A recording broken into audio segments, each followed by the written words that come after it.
Hello everyone, good morning po. Welcome sa channel ko. Textation po. So dito po tayo ngayon sa may Kirangay, Kamalig. Bypass po ito na parehas kang sa Tagaytay.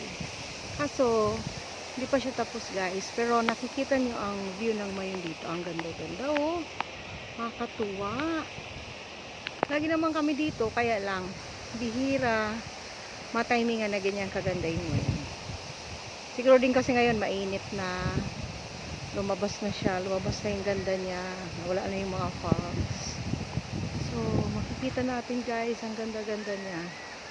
Kaya nga siya pa rin ang number 1 na volcano in the world na may perfect cone. So yan guys, appreciate natin ang Mayon volcano. Nakakatuwa.